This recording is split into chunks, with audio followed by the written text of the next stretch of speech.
সার্বিক দায়িত্ব পালন করতে পারি, এইটুকু আশা রেখে আমি আমার বক্তব্য শেষ করছি। আসসালামু আলাইকুম।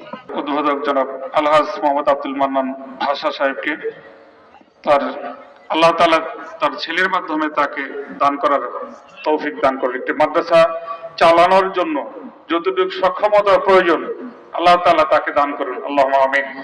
এ পর্যায়ে আলোচনা রাখবেন আজকের অনুষ্ঠানের সম্মানিত প্রধান অতিথি জনাব মোহাম্মদ হাফিজুর রহমান শাহীন, সভাপতি গোবিন্দশী ইউনিয়ন বিএনপি ও সিনিয়র যুগ্ম সাধারণ সম্পাদক ভোয়াপুর উপজেলা বিএনপি। জনাব মোহাম্মদ হাফিজুর রহমান শাহীন, সভাপতি গোবিন্দশী ইউনিয়ন বিএনপি, প্রধান অতিথি মহোদয়কে তার বক্তব্য রাখার জন্য সবিনয় অনুরোধ জানাচ্ছি। আসসালামু আলাইকুম।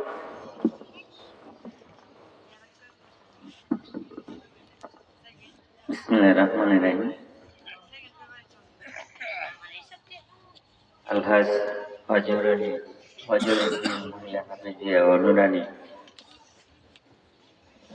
মাদ্রাসার হিফজ সমাপ্তকারী ছাত্রীদের উদ্দেশ্যে ইসলামী জলসার আজকের সম্মানিত সভাপতি,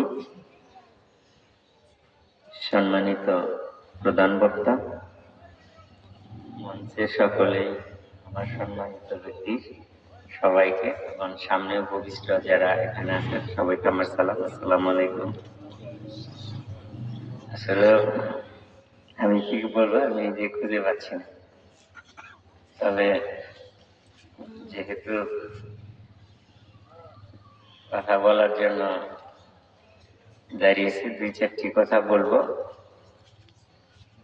আমি যতটুকু জানি এই গ্রামটি হচ্ছে প্রায় 5,000 লোকের ভোটারের গ্রাম। 5,000 ভোটারের গ্রামে একটি জনসভায়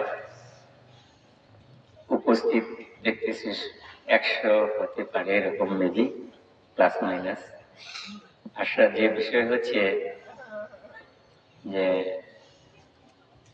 আমি যে গ্রামে জন্মগ্রহণ করেছি আমার গ্রামের ভোটার সংখ্যা হচ্ছে 550 কি 55 এরকম, যতটুকু আমি জানি।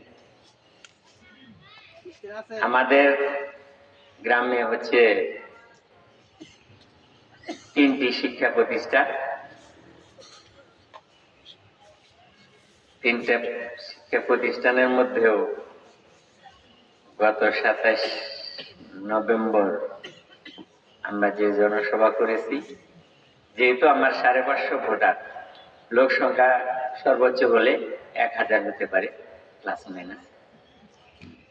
সেখানে আমি যতটুকুন দেখেছি যে হচ্ছে ওই দিন বর্তমান সময়ের একজন ভাইরাল বক্তা ছিল, গোবিন্দাসীতে আসছিল রফিকুল ইসলাম মাদানী। উনি থাকার পরেও আমি যেটা লক্ষ্য করেছি সেটা আমার জনসভায় কম করে হলেও 5 থেকে 700 এরকম লোক উপস্থিত ছিল। এটা আমার গ্রাম এবং পার্শ্ববর্তী গ্রাম। আর যে বিষয় হচ্ছে লোকের প্রায় গ্রামটা আমরা ছোট সময় থেকে যেটা জেনেছি যে বিশেষ করে মাওলানা আনিসুর রহমান সাহেব ওনার গ্রাম মাদ্রাসা শিক্ষা সেই ছোট থেকেই আমরা দেখেছি যে গ্রামের মানুষ এখানে মাদ্রাসা এবং ইসলামী শিক্ষার প্রতি এদের যে ছিল। কিন্তু এখানকার অবস্থা দেখে মনে হয় যে খুব বেহাল অবস্থা, আমি যতটুকু বুঝতে পারছি। আসলে আমরা যে কয়টি প্রতিষ্ঠান করেছি, আমাদের একটি প্রতিষ্ঠানের জন্য আমরা বাহিরের থেকে কারো সহযোগিতা নিইনি। পুরুষ মাদ্রাসায় 4 তলার ছাদ হয়ে গেছে, মহিলা মাদ্রাসার জন্য 2য় তলার ছাদ হয়ে গেছে। সর্বোপরি কথা হচ্ছে আমরা যেটা করে থাকি, যেভাবে সহযোগিতাটা নেই, যে প্ল্যানিং আমরা কাজ দিয়ে থাকবে যে এই গ্রামে সর্বোচ্চ ভালো 10 জন কৃষক, সর্বোচ্চ ধনী কৃষক না, সর্বোচ্চ ভালো 10 জন কৃষক যে ভালো ফসল উৎপাদন করে তাদের মধ্যে থেকে আমি 2 জনকে অতিথি করি। সেই দানটা যত ছোট হোক, ওই দানটা আমি করব। আর এটাই হচ্ছে বাস্তবতা। কারণ আমি আমার গ্রামের প্রতি যতটুকু দরদ দিব, আপনি আমাকে অতিথি করছেন, ঠিক আছে, আমি কিন্তু বাস্তবতা হচ্ছে যে আমার কিন্তু অতটা দরদ আসবে না যে এটা এই গ্রামের মানুষের আসবে। সুতরাং আমি যেটা বুঝবো, মনে করি, সেটা হচ্ছে যে এই গ্রামের মানুষকে অতিথি করে তাদেরকে মূল্যায়নের মধ্যে দিয়ে প্রতিষ্ঠানটি এগিয়ে নিতে হবে। কারণ এই সকল প্রতিষ্ঠানের সরকারি তো কোনো অনুদান নেই, সকলের সহযোগিতায় প্রতিষ্ঠানটি চলে। সুতরাং গ্রামের মানুষকে যদি আমরা মূল্যায়ন না করি, তাদেরকে যদি এগিয়ে আসার আহ্বান না করি, তাইলে তো তারা সহযোগিতা করবে। এটাই হচ্ছে বাস্তবতা। যাই হোক, আমি ওই প্রসঙ্গে বললাম একটু মানে লোক সংখ্যা কম দেখে। এটা আপনারা যেহেতু আপনাদের প্রতিষ্ঠান, আপনারাই তো কিভাবে এটা পরিচালনা করে আসছেন, এবং যারা পরিচালনা পর্ষদ আছে তারা অত্যন্ত বিচক্ষণ। যতটুকু জেনেছি, মাদ্রাসাটাকে আরো সুন্দরভাবে পরিচালনার জন্য আল্লাহ পরিচালনা পর্ষদের সকলকে নেক হায়াত দান করুন।